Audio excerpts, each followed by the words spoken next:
All right, guys, welcome back. Today we're going to do Bad Thing, issue number 1 by Amalgam Comics. So for those who don't know what Amalgam Comics is, it was when DC and Marvel partnered up and they have a contest with each other who can, who were the strongest. There was a storyline behind that, Superman against the Hulk, etc. And then the universe blended together, and then Amalgam Universe was born. It was short-lived, but it was the purpose that different heroes, became something different. And this is all fictional. This is not canon. Well, that is canon. I mean, canon in the Amalgam Universe. So there is no Bad Thing number 2 or 3 or, stuff like that. It's just one book with one, story. And I hadn't, had this. I thought, I have all the Amalgam books, but I'm not. So the cover, really good. And I must say, surprisingly, this was very well written. And it's written by Larry Hama, who you probably know from the G.I. Joe series. And we continue here, it's not a continuation, but we start here in somewhere in Gotham, where I would say Renee Montoya, but it's not Renee Montoya. Her name is Montoya, but she has a different first name, along with Bullock, who you probably know from the Batman series. And the fun thing and the trick is to figure it out, and I haven't figured it out in this book, who they are merging with. There are Marvel and DC variants in one, and then that person is, this. So it seems that they are at a crime scene, and there was some kind of a mob-related hit. And this body here is called Hoggy Maddox, and Montoya says, well, he was a middle-level drug dealer. He was no street shield, he was management. So she says that he was hanging out with Fat Freddy Fanelli, and Fanelli was some kind of a gangster, and it seems that Bullock put him away, shot him in his face with a shotgun, and he says he had to. He went for his biscuit, babe. I like this the way they talk. Also, I like here, like winos, junkies, and urban walking wounded, whatever that is. It's fun. And the art, now look at this. It looks great. With the puddles of rain and then the shadow, and this guy has his face all burned up, right? And it's the Bat Thing. He never left the scene. Great use of, sound effects. And then he's gone. And he says, hey, Montoya, lower your gun. Bat Thing don't have the nerves like you and me. He's just hanging out by instinct.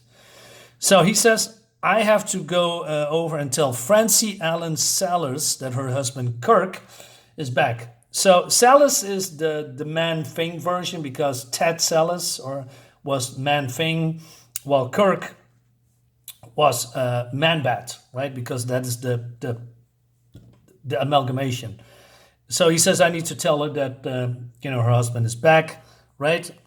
And then he also admits that he's fat and he should lay off the donuts and the Chinese takeout.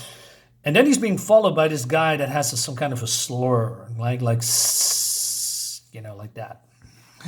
And then we have Kirk's wife and kid. Well, Francie is having, I believe, a nightmare. And then she's waking up. Right? She says, I'm sorry, Francie.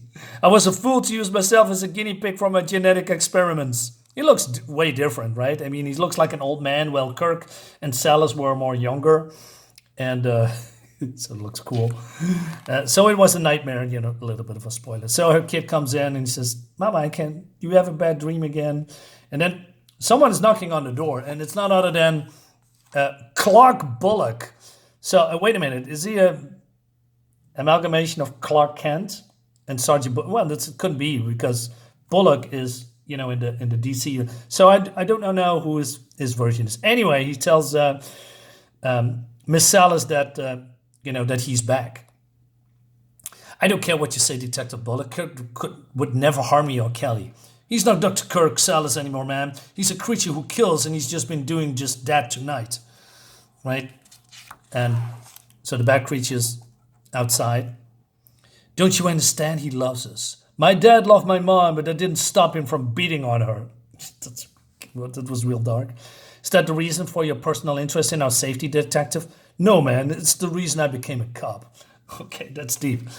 All right, so it seems that this hissing, slurring guy is calling some troops to get a hit on, well, I believe the family of Man-Thing. Well, it's not Man-Thing, it's Bad-Thing, right?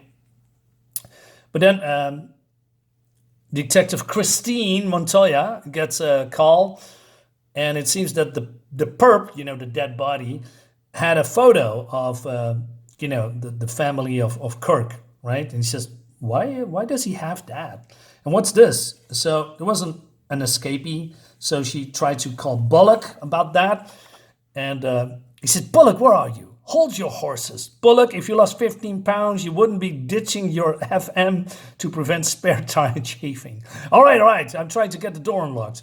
But then it seems he's getting attacked by goons. And I don't know how he got under there, but he couldn't fit there. He's too fat. But, they're shooting, so he realizes that he's running out of bullets. So he's going to the trunk and gets a shotty, right? He says, his 45 is dry. That may be so, punk, but this here bad boy is loaded for beer.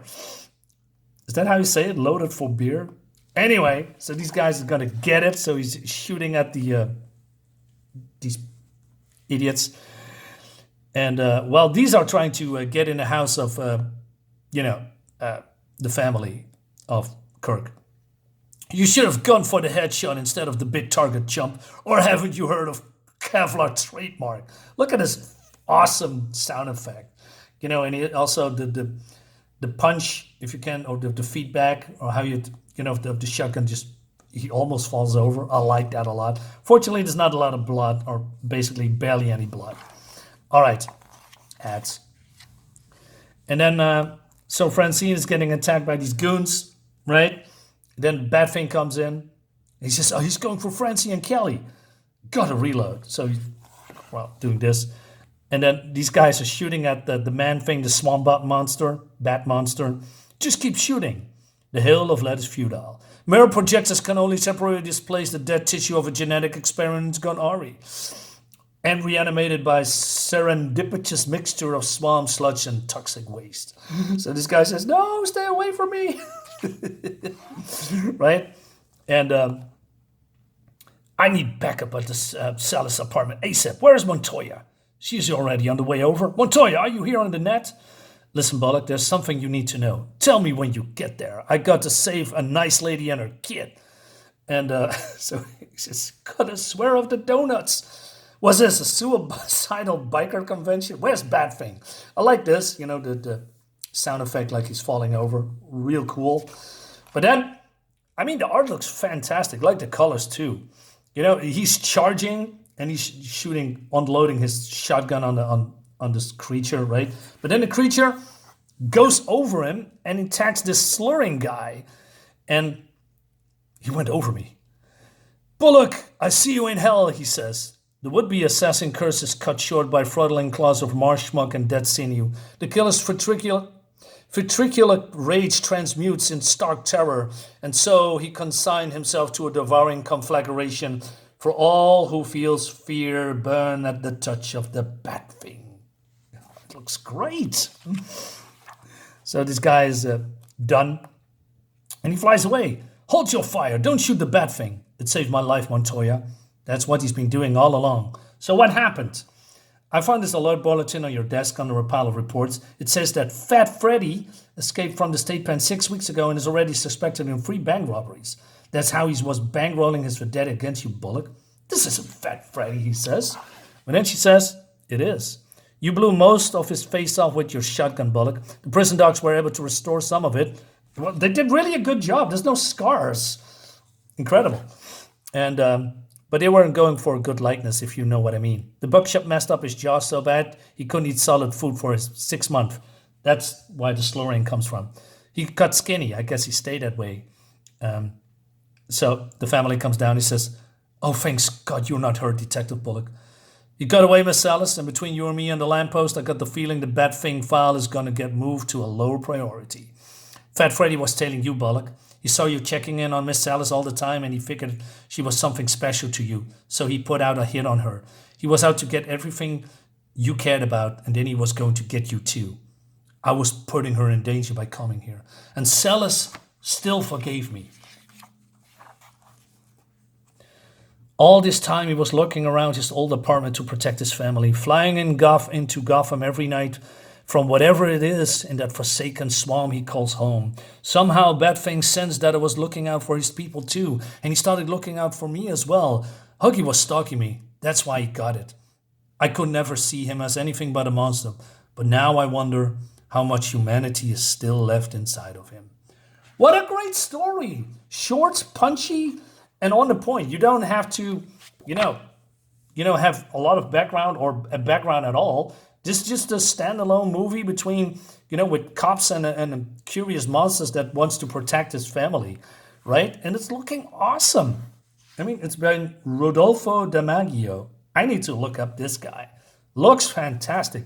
So yeah, guys, a nice one-shot and even surprisingly very good from an Amalgam comic. I mean, Amalgam Comics was mostly, fun, pretty forgettable, in my opinion. But this one, as a standalone, pretty good, I must say. Yeah, another banger, I can say. Anyway, this is it for my video, guys. I hope you liked the review. Leave a like, subscribe to my YouTube channel. I'll see you next time. Bye-bye.